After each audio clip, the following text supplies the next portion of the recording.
Hello दोस्तों, देखिए जो लास्ट दो लेक्चर हमने किए हैं उन लास्ट दोनों लेक्चर में हमने आपके श्रोडिंगर इक्वेशन निकाली है, एक टाइम डिपेंडेंट और एक टाइम इंडिपेंडेंट।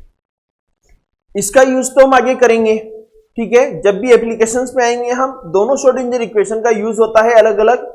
जहां मैंने आपको बताया जहां डायरेक्ट टाइम डिपेंडेंसी दिखेगी वहां आप टाइम डिपेंडेंट वाली यूज करोगे, जहां टाइम डिपेंडेंसी डायरेक्टली नहीं दिखेगी वहां हम टाइम इंडिपेंडेंट यूज करेंगे, ठीक है।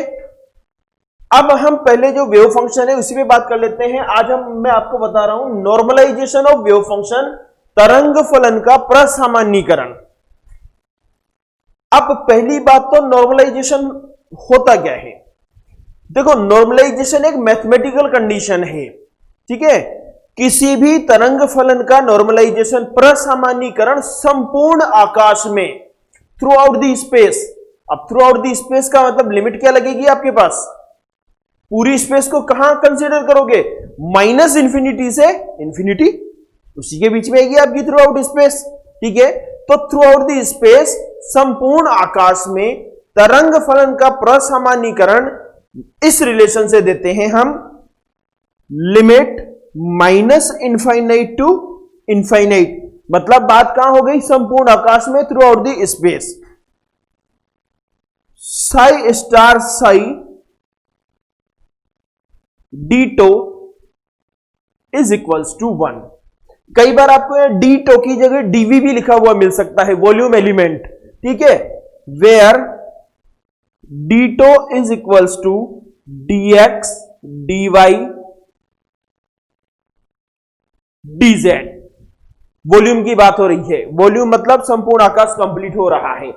इसी को आप इस तरीके से भी लिख सकते हो, minus infinity to infinity mod psi square d tau is equals to 1। क्योंकि मैंने बताया था वेव फंक्शन कॉम्प्लेक्स भी हो सकता है, कॉम्प्लेक्स होगा तो उसको कैसे लिखोगे, मोड, मोड खोलोगे तो क्या मिलेगा, साई स्टार साई। और स्टार निकालने के लिए साई में जहां भी आयोटा होता है, आयोटा को किससे रिप्लेस कर देते हैं हम, माइनस आयोटा से रिप्लेस कर देते हैं, ठीक है। यह है आपके पास नॉर्मलाइजेशन कंडीशन, प्रसामान्यीकरण का प्रतिबंध।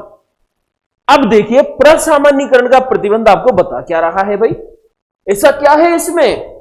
तो मैंने आपको बताया था कि ये वाला जो फैक्टर है ये क्या बताता है आपको, प्रायिकता बताता है।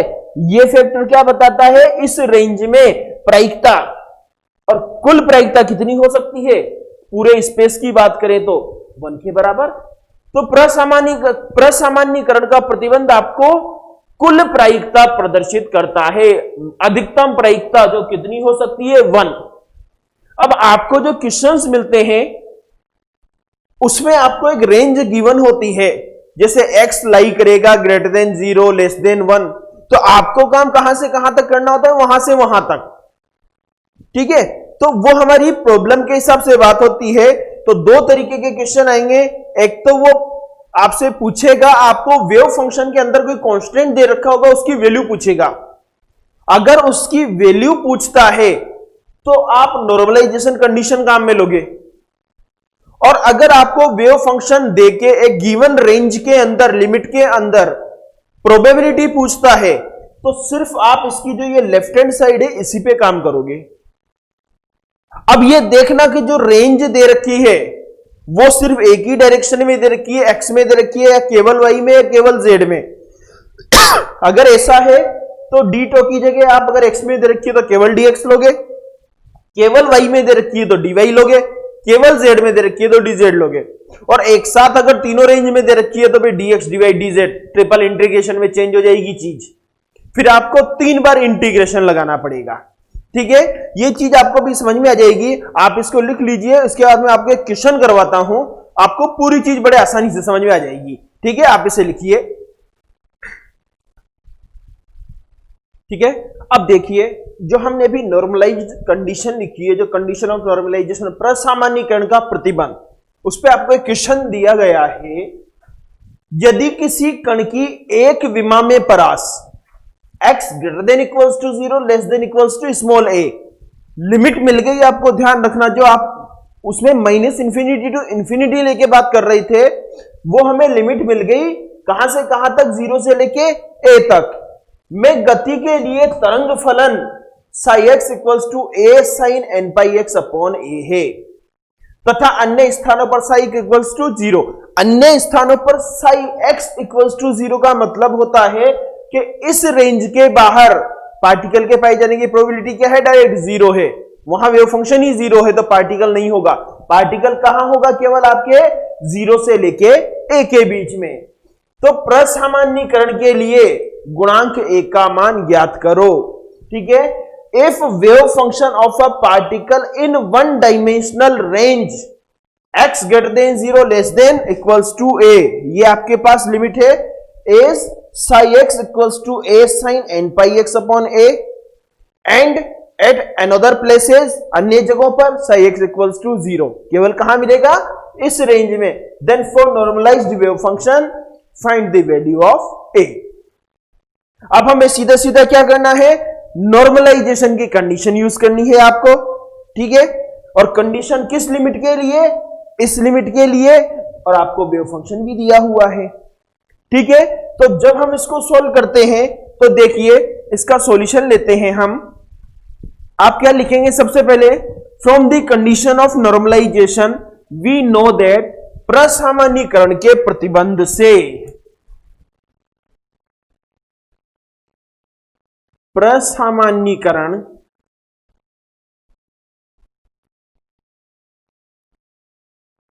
नॉर्मलाइजेशन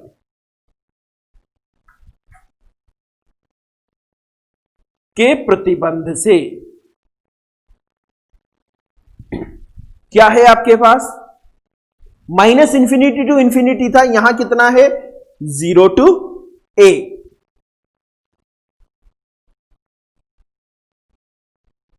ए स्क्वायर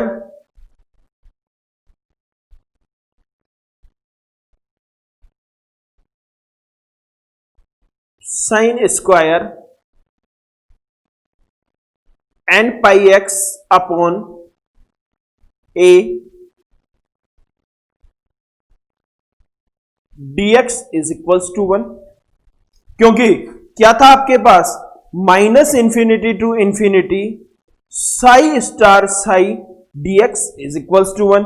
और मैंने आपसे कहा भी था कि अगर साई आयोटा, साई के अंदर आयोटा नहीं है तो इसका स्टार भी कैसा होगा, बिल्कुल सेम होगा, इसलिए साइन का स्क्वायर कर दिया। बट जो साई के आगे कैपिटल ए लगा हुआ है, आपको थोड़ी ना पता है कि वो रियल आएगा या कॉम्प्लेक्स आएगा, वो आयोटा की फॉर्म में आएगा नहीं आएगा, इसलिए हमने उसको क्या लिखते हैं, ए स्टार, इसलिए मैंने क्या लगा दिया आपके मोड ए स्क्वायर। मोड ए स्क्वायर खोलोगे तो क्या मिलेगा, ए स्टार। ठीक है, अब यहां से इसको सॉल्व करो तो क्या मिलेगा आपको, 0 to a mod a square, sine square को कैसे लिख दूं मैं, 1 minus cos 2n pi x upon a upon 2 dx is equals to 1। दोनों को अलग अलग करके लिख लें तो मॉड ए स्क्वायर, एक इंटीग्रेशन तो आपके 1/2 dx minus 0 to a minus 1/2 0 to a